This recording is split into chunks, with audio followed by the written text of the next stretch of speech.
بعد ما خلصنا تقطيع هنتبل السلطة بتاعتنا.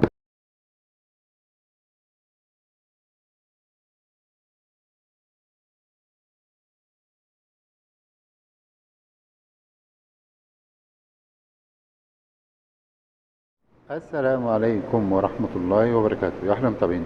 لو أنت بتشوفنا أول مرة، معاكم الشيف نبيل فتحي، قناة أكلة حلوة. النهاردة معانا طبق نلز أطباق السلطة اللي احنا ممكن نعملها. يلا نبدأ نسمي الله ونصلي على سيدنا محمد ابن عبد الله.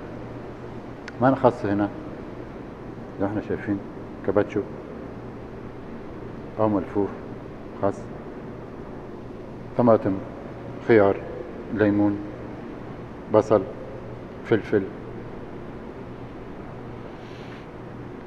فلفل أسمر، ملح، زعتر، زيت زيتون، زيتون أخضر، زيتون أسمر، جبنة فيتا أي نوع أنا بفضلها.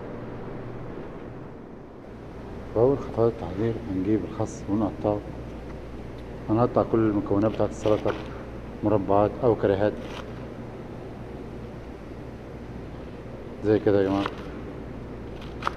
لغاية لما نخلص الكميات اللي موجودة عندنا كلها بالطريقة دي. كده احنا خلصنا الخس. بجيب باقي المكونات التانية نفس الطريقة كده لغاية لما اخلص السلطة اللي عندي كلها. الخيار نفس الطريقة، كل المكونات نفس الطريقة، مربعات بالشكل اللي احنا شايفينه ده.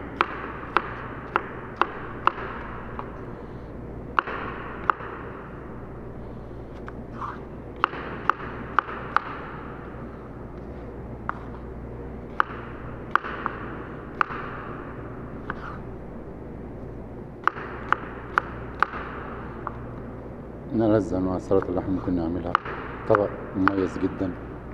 نخلص باقي الكمية عندنا، كمية السلطة كلها.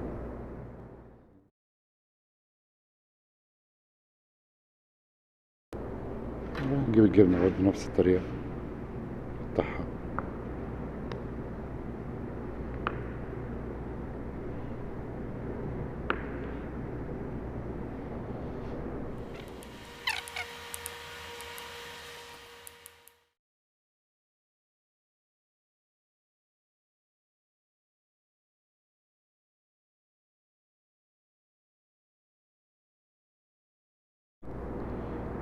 بعد ما خلصنا التقطيع هنتبل السلطة بتاعتنا.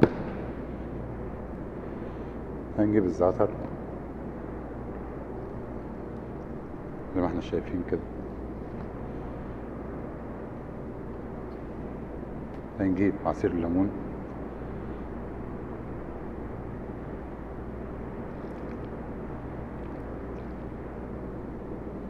فلفل أسمر حاجة بسيطة،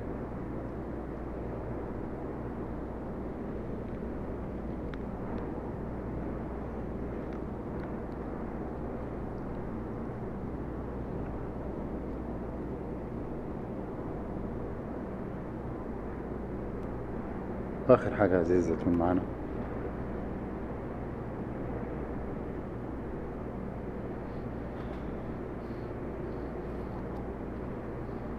ولحد هنا طبق السلطة بتاعنا الجميل خلص. لو عجبك الفيديو أو استفدت بمعلومة من الفيديو، ضمنا بلايك، اشتركوا معنا وعلى زر الجرس ليصلكم كل جديد.